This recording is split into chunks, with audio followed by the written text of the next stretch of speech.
Spain, seen differently, green and mountainous. A small train passes through the north, along the Costa Verde, from Bilbao to Asturias. Here, some things are still as they used to be. Bullfighting is an art that people in other countries do not have. Rowing on the open sea. In many villages on the coast, this sport is the supreme discipline. In the mountains, treasure is stored. Cave cheese worth thousands of euros. The horse is actually a cash cow. A journey through Spain as you've never seen it.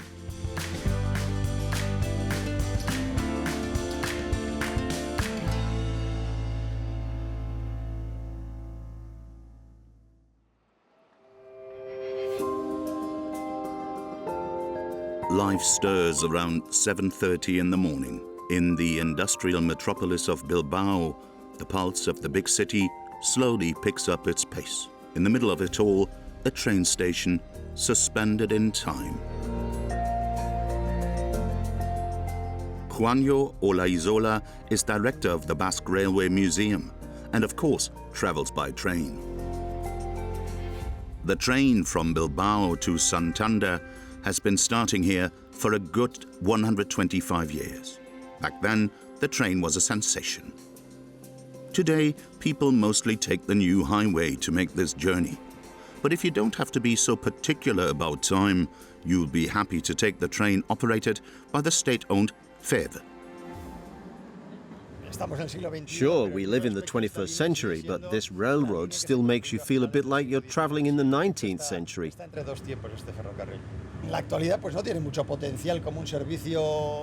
This is exactly what makes the railroad interesting for tourists now. It's nice just to look out the window and enjoy the scenery.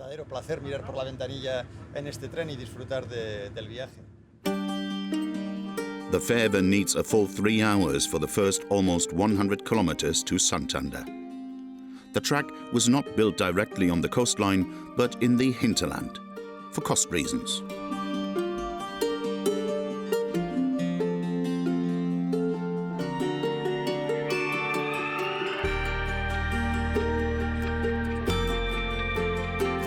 Railroads opened up the valleys of northern Spain at the end of the 19th century to support the ore mining industry. Most of the connections have long since disappeared.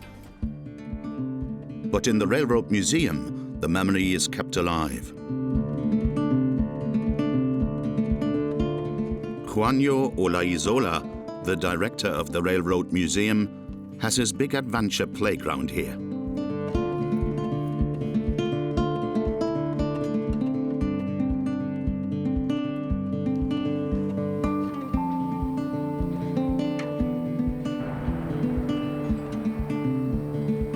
Every weekend he heats the old steam locomotive himself, a director living the child's dream of being an engine driver.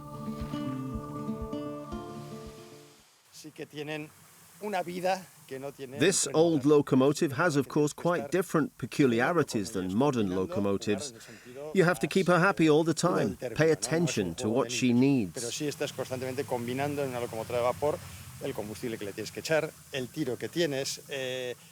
In fact, this is not child's play. Weight, enough coal in the fire, the water level, the gradients.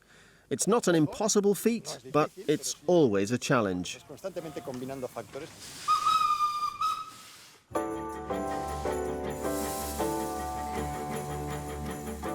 Weekend visitors wait at the museum platform. Juanjo has once again convinced the old engine to pick up speed. No one would drive to work or school like this today, but it's the fascination with times past that keeps so many people hopping on.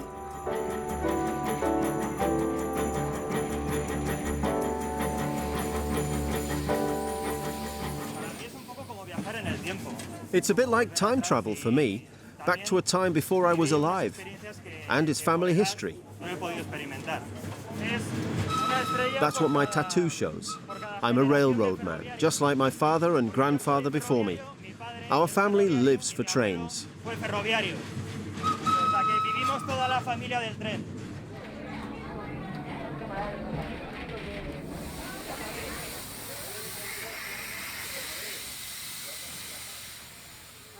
Hay gente que le gusta jugar al fútbol o subir montañas. There are people who like to play soccer or climb mountains. I think sports are rather unhealthy. I was fascinated by steam locomotives from a very young age, and that's what brought me luck. In 1992, I was waiting for a steam locomotive at the Zaragoza train station and met the love of my life, my wife. To this day, we're a couple, at home and here on the locomotive. With all due love and attention, Mercedes is the stoker here and has to rake in the coal. She does this every weekend so that the museum train can make its rounds.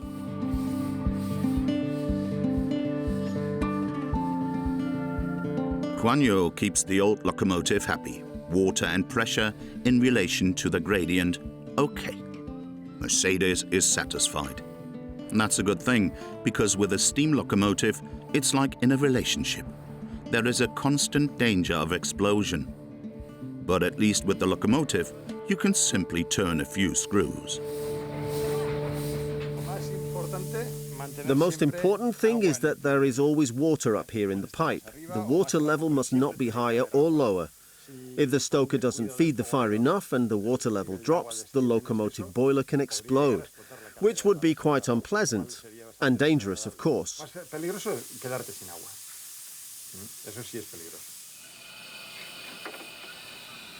Museum director, locomotive engineer, and married to a stoker. Juanjo Olaizola has literally found happiness on rails.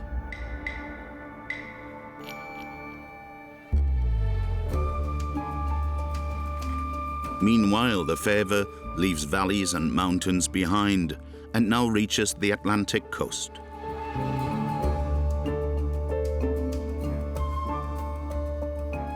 The hill on the horizon is called the Gibraltar of the North. Santoña, a town where almost everything revolves around fish.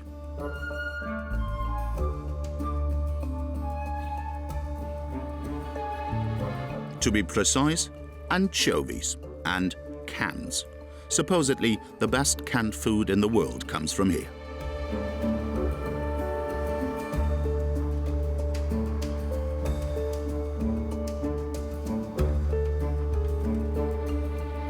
Today's the day. 3 months ago, anchovies were pickled in the barrel and are now fermented. The smell is peculiarly intense, but Rosa Hernandez has no problem with that. The smell is quite normal. We live in a fishing village. My grandfather, my father, my brother, my husband, all fishermen. We live here by the harbor, and the women's work has always been to process the fish, to refine the anchovies. For this you need fine hands and patience. In Spanish, they're called anchoa, famous since Italians discovered them and used them for salting. And even King Felipe was here in Santoña a few years ago. Anchoas, good enough for the Spanish kings.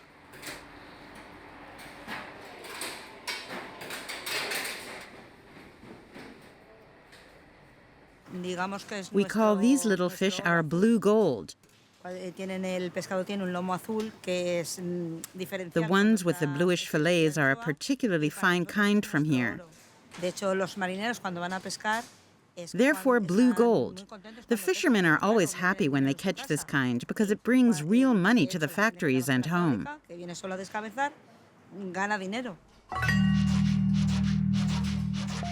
Rosa's shift today goes on for a few more hours, but then the fish are cleaned.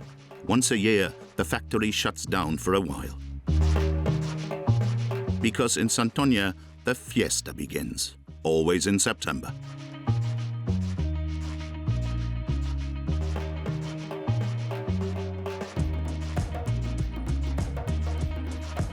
Somewhat more subdued than in previous years due to the pandemic. But the toreros are already getting ready for the corrida, the bullfight. Next to the small arena, restaurants are filling up. One of them belongs to the cannery. Rosa also works here as a waitress. It's a job, but also a lot of fun, among friends and her own family. For Rosa, it's possible to celebrate without the bullfighting.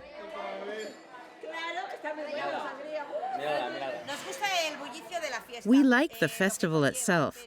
We don't care much about the corrida, but we respect the people who go there. For us, it's just a special day, a day when the whole family gets together to eat. It's a little bit like Christmas. The family together, that's the most important thing for us.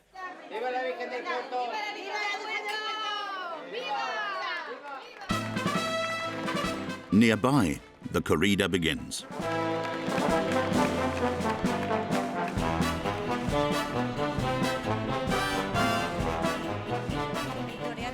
Bullfighting is an art that people in other countries do not have. It's something special. I think every country should preserve its tradition, its culture.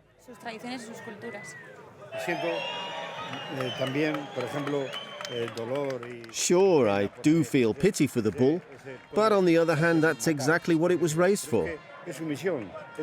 It's the bull's destiny to fight bravely in the arena.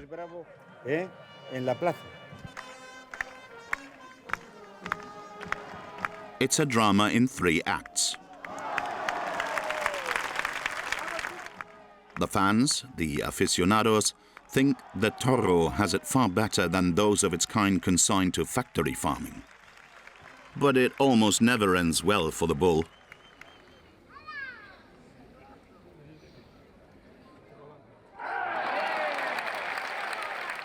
In Spain, too, opinions differ. For critics, bullfighting is clearly cruelty to animals. In some regions, it's been banned. But it is considered part of the national heritage, and that's why it still exists. The corrida is a tradition and continues to have many followers, especially here in northern Spain. As long as we still have money, we continue to travel from fiesta to fiesta. After Santander, we go to Logroño, later to Sevilla, then to Madrid. We still have a lot of plans. Sevilla, queda la Feria de Otoño en Madrid. Bueno, algo nos queda. Algo de dinerillo guardado.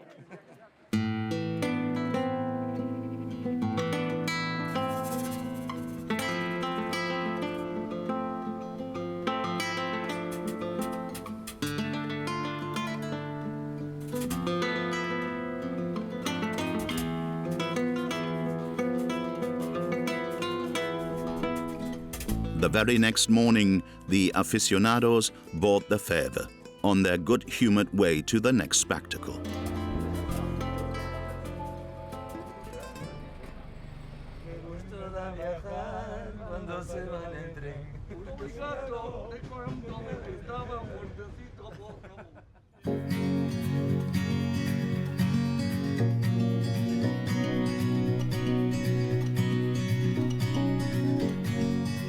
In the green hills along the railroad line, a man is in a hurry, Father Ernesto. It is Sunday, just before noon, time for Mass. Ernesto is late. He has a lot to do, but there is always time for a quick chat.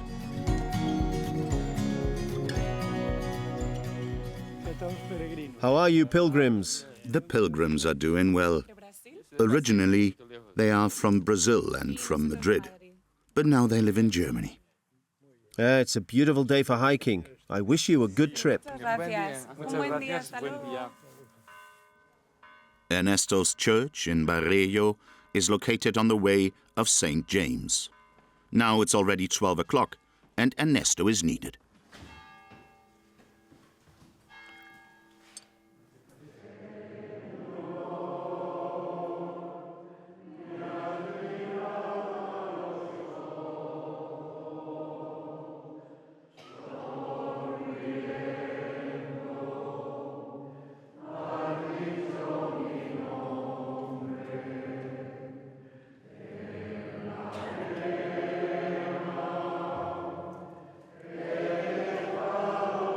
After an entertaining half hour, Mass is read. The church is always well filled, and this is mainly due to Ernesto. He is a legend. I'm glad that I'm doing so well and can still do this at my age. After all, it is not only a service to the church, but to my village. I was born here. I live here. And despite my age, it makes me feel young.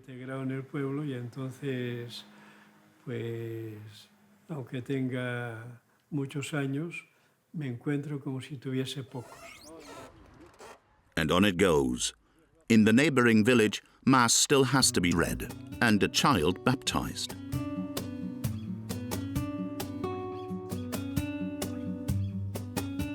Up on the hill of Gümes is Ernesto's home. He inherited the house and farm from his grandfather and turned it into a pilgrim hostel. Hello. Where are you from? From Valencia. How was the journey? It was raining and cold. You're Ernesto, right? Yes, for the last 84 years, but I've grown a little. In summer, it gets really crowded here. 40 or 50 exhausted pilgrims, and all happy to receive a proper meal.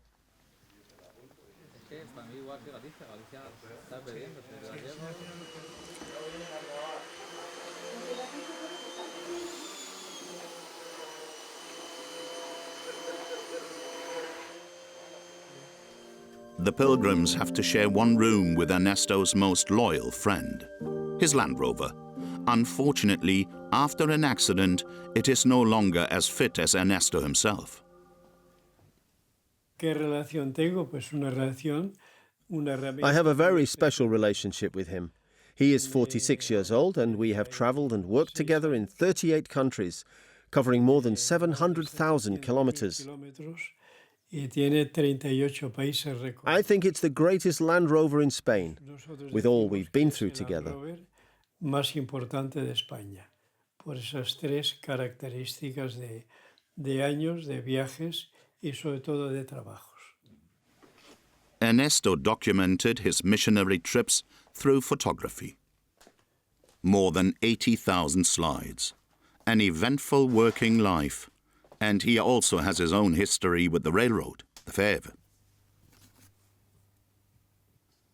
Después de la Guerra Civil Española, after the Spanish Civil War and the Second World War, when I was just 8 years old, we had to emigrate to Catalonia. Together with 5 children, my parents left home and took the Fèvre from the train station in Villaverde de Pontones, 8 kilometers from here, to Bilbao. De Villaverde de Pontones, 8 kilómetros de aquí, y vamos a Bilbao. That's another reason why my family and I have a great emotional connection to the train.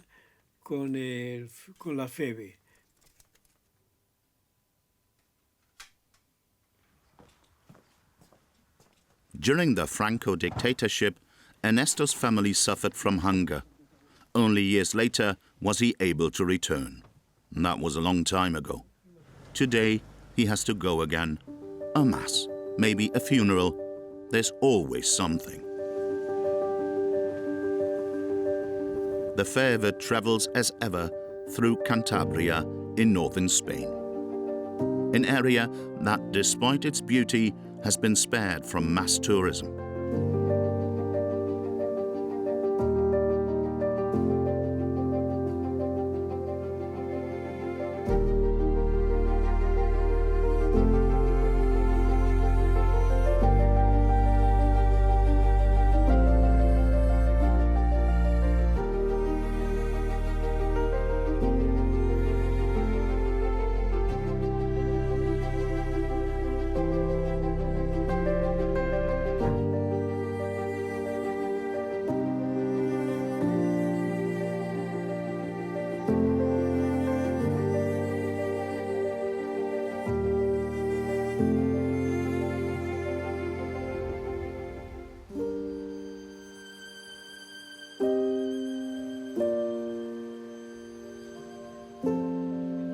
The surfers have been coming in droves only for a few years.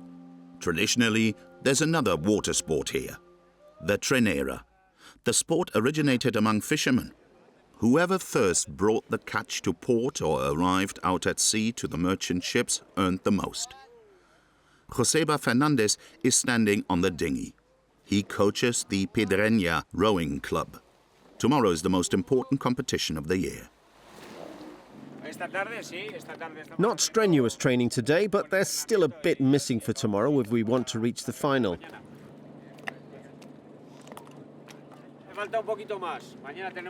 It's about the Champions League, so to speak. We've been there many times before, but it's going to be tough for us.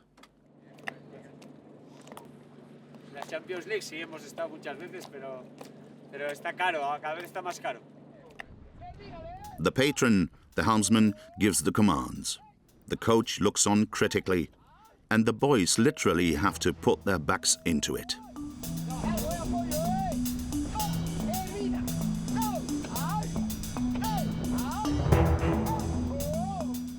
It's out to the open sea. There, it's all about a fast, elegant turn, despite the waves.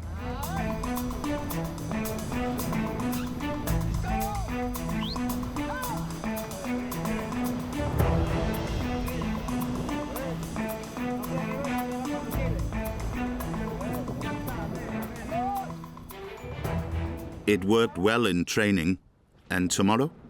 The rowers have been waiting for the next day for a year. Tonight, some will sleep badly.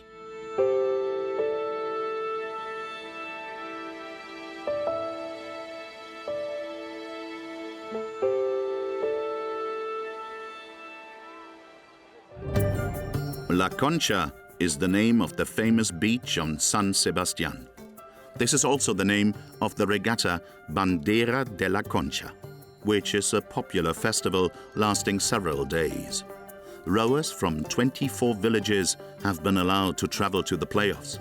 Rowing is more than a hobby here. It's part of the village DNA. Club Pedreña is also in final preparations. In many villages on the coast, this sport is the supreme discipline. We grew up here, always with the trenera, with all the stories of rowing. Our fathers and grandfathers spoke about it.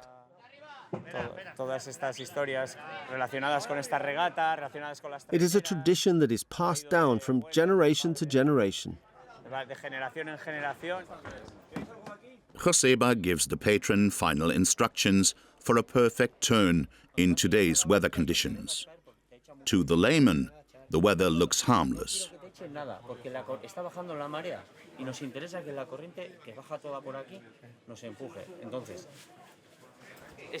The weather is deceptive.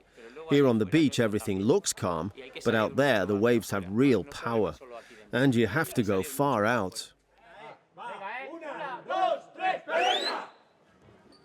Pedreña used to win here a lot, but that was a few years ago. Today, no one bets on them. The race begins.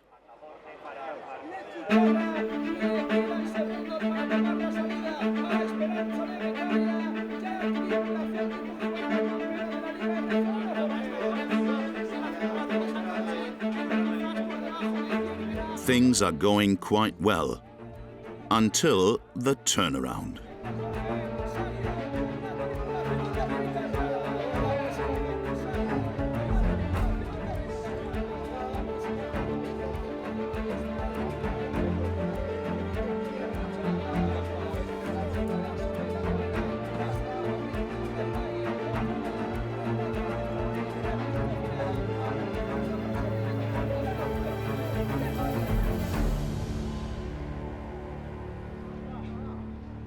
In the end, 14th place.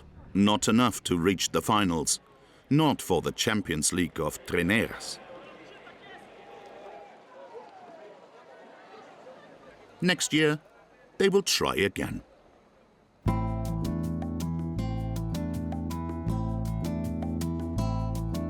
The ferry is on its way from Santander to Oviedo. Another 5 hours to cover 190 kilometers. A really comfortable pace.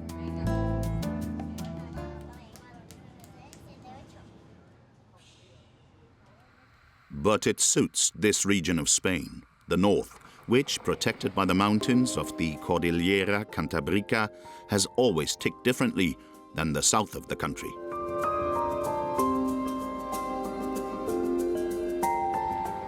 A la primera hora, that is at the earliest of the early hours, lights are on already at Cattle Dealer Vidal. Its stars need to be spruced up. They're off to the cattle market.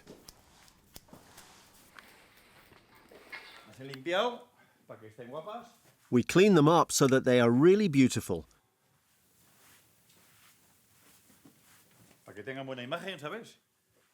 To make an impression, the cows have to be beautiful. It's like when you go to a dance, you dress up beforehand. It's the same with the cows. They go to the market looking nice and clean. Vidal wants to sell 3 dairy cows today, but the industry is no longer doing well. Prices are rock bottom. But Vidal is an optimist and obviously loves his job. He's a little late, but speeding is not an option.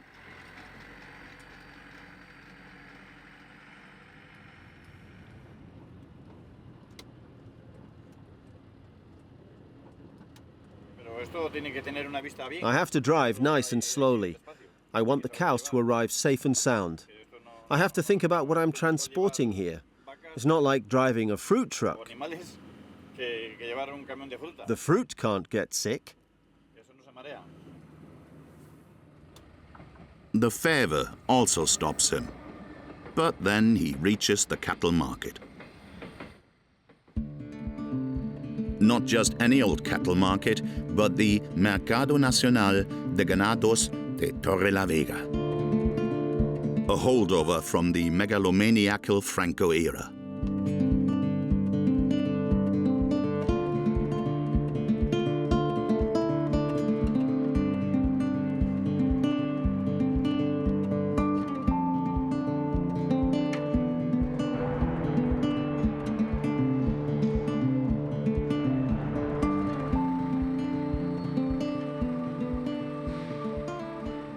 Vidal is in a hurry to present his 3 cows.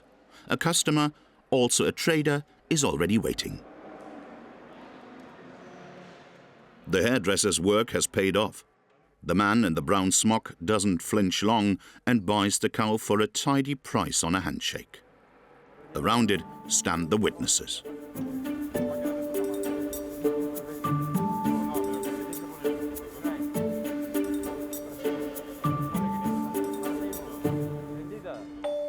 Vidal brings the cow for test milking. The day starts well.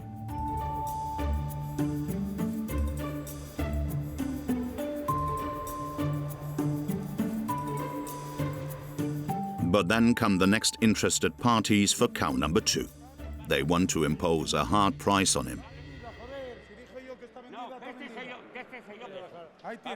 Here, take the money. The cow is mine now. While Vidal fights back, someone is already untying the cow. But it can't be had that cheaply. Don't make such a fuss. Don't you need it? Vidal won't accept this offer. He tells him that the man won't get the cow. An archaic world with harsh customs.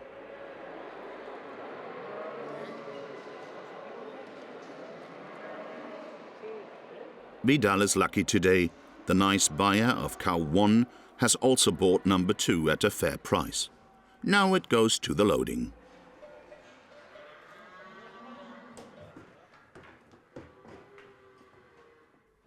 But apparently his customer has made a bulk purchase. It's getting a little cramped in the van.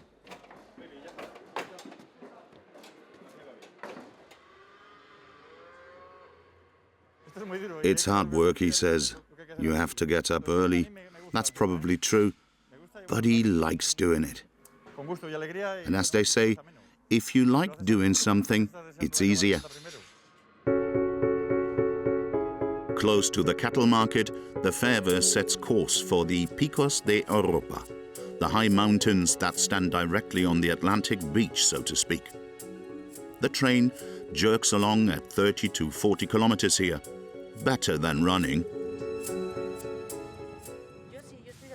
I'm on holiday here. I'm hiking the St. James Way. Today, though, I'm taking it easy on the train because my leg hurts terribly from top to bottom. Tomorrow, I'll continue the hike.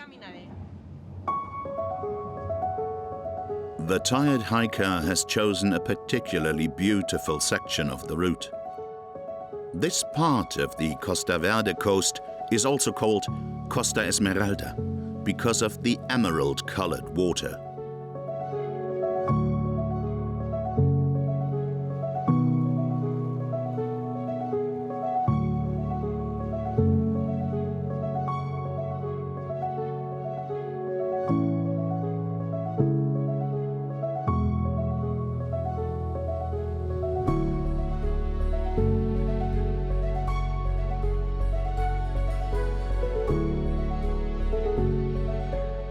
Behind the church of San Vicente de la Vaquera, you suddenly see the Picos, the mountains very close. The train branches off into mountain valleys. The Lonely Planet travel guide recently described this area as perhaps one of the last wilderness regions in Europe. The Picos de Europa owe their name to the first voyagers to America. On the way back, after weeks at sea, these peaks, up to over 2,000 meters high, were the first thing to be seen of Europe.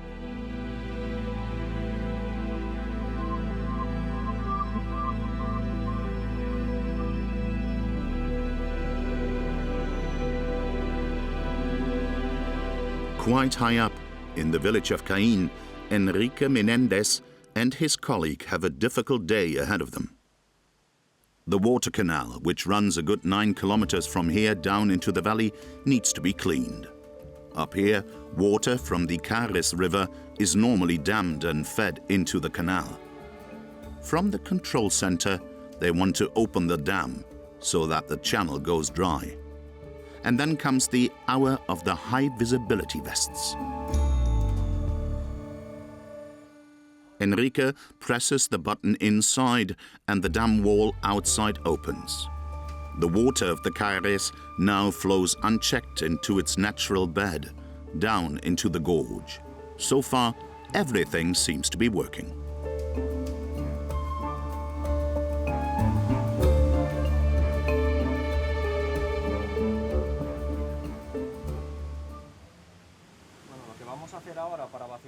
We have now opened gates 1, 2 and 4 so that the water can drain out of the reservoir.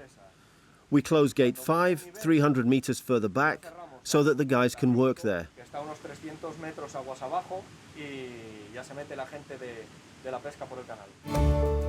It's hurried work. That much seems certain. Today in autumn, the time is favorable. Enrique does this here once a year.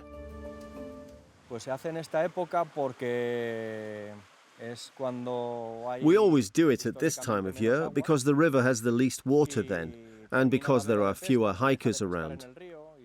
Then we have more peace to look after the fish, because they now have to be rescued quickly and put back into the water somewhere else.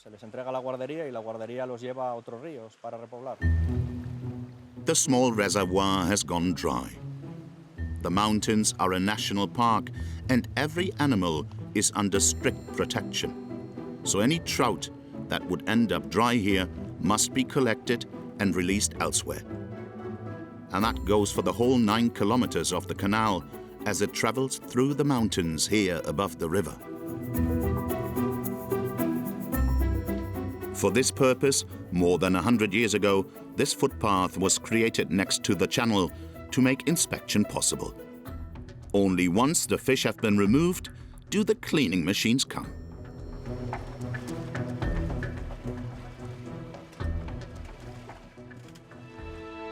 Down below, a hydroelectric power plant is waiting. Enrique inspects the canal to make sure a lot of electricity can be produced there. A service route that is considered one of the most beautiful hiking trails in Spain. The Ruta del Cares.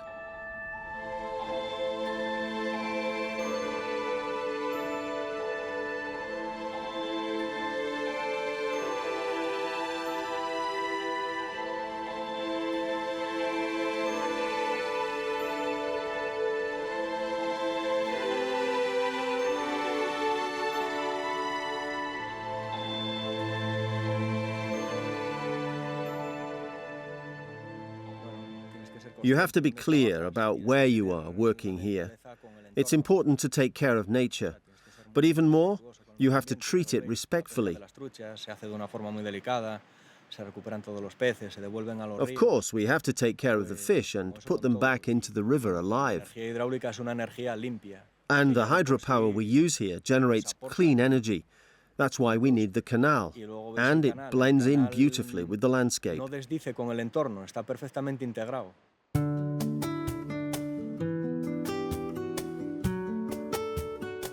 As maintenance continues, the hiking trail fills up with hikers around noon.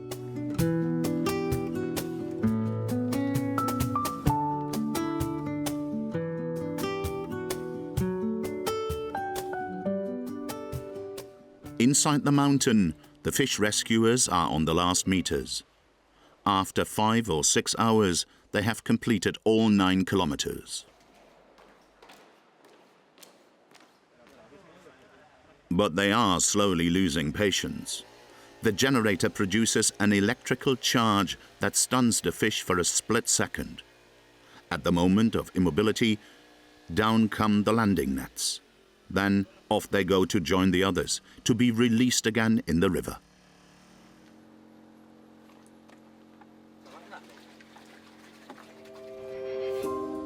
Now the sewer work can really start. And again in a few weeks, Enrique will be chasing water down through these pipes into the turbines of the hydroelectric plant.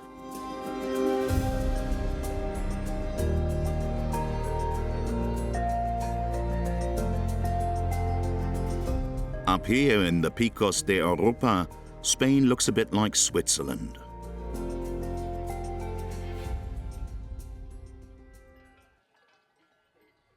An unusual team is transporting precious cargo through the mountains.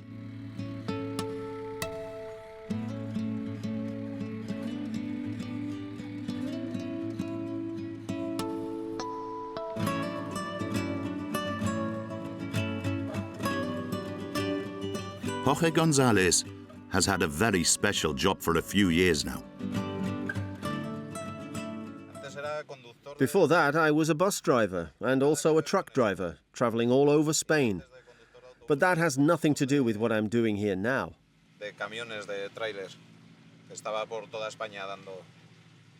Because now, I'm returning to my roots.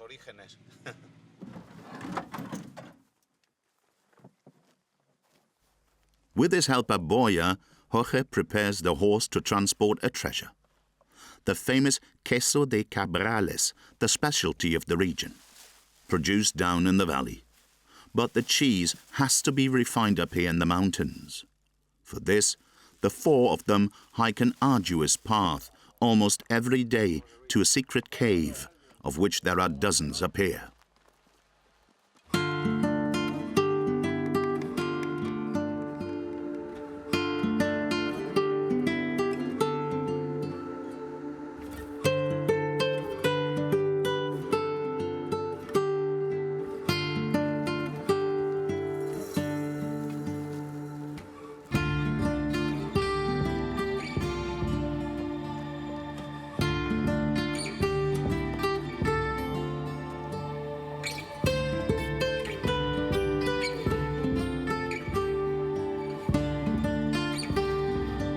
The caves belong to the villages, and it's an old tradition to bring the cheese up here to ripen.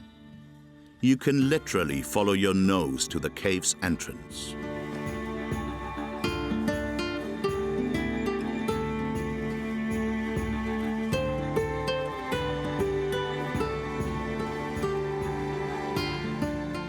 This is a treasure trove. The most expensive piece from this production was sold for over 20,000 euros and made it into the Guinness Book of Records. A perfect cave for the queso de cabrales, like this one, combines optimal conditions: 100% humidity and a constant temperature. That is, between 9 degrees in summer and 6 degrees in winter. This is the best temperature range for ripening.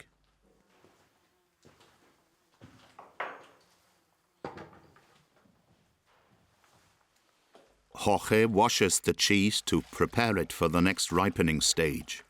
He's been doing this for a few years now, and his standards are high.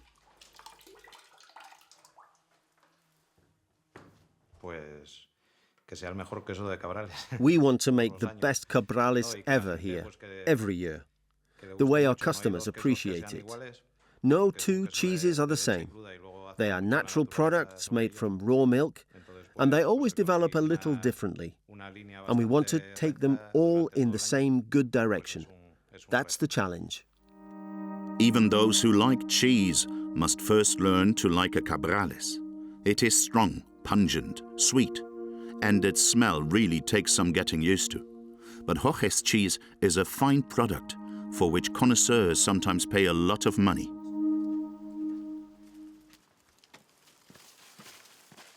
The finished cheese is loaded for the return trip. The happiness of gourmets lies on the back of a horse.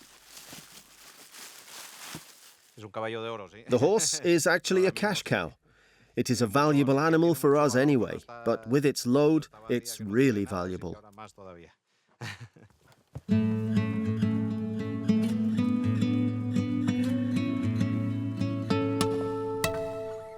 And off they go, back to the village.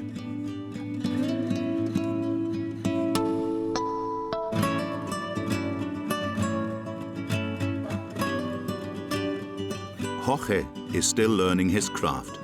The old cheese master Pepe is in poor health, no longer fit enough for the tour in the mountains, but he is considered a master of his craft. The most important thing is the time in the cave. There are so many steps that influence the cheese, but in the cave, that's where you make it good or bad. You can influence it yourself. Look at the cheese, or talk to it, so to speak. Try things that make it better. And if those don't work, then do something different. At some point, you have so much experience that it comes easily.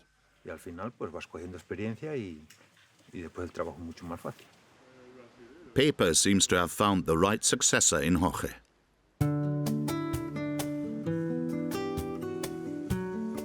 The fervour winds slowly out of the mountains. It is not far to Oviedo, the capital of Asturias. From there, it goes back in the direction of Bilbao, as it has done for over 100 years, at the pace of times gone by, through a region between high mountains and the Atlantic.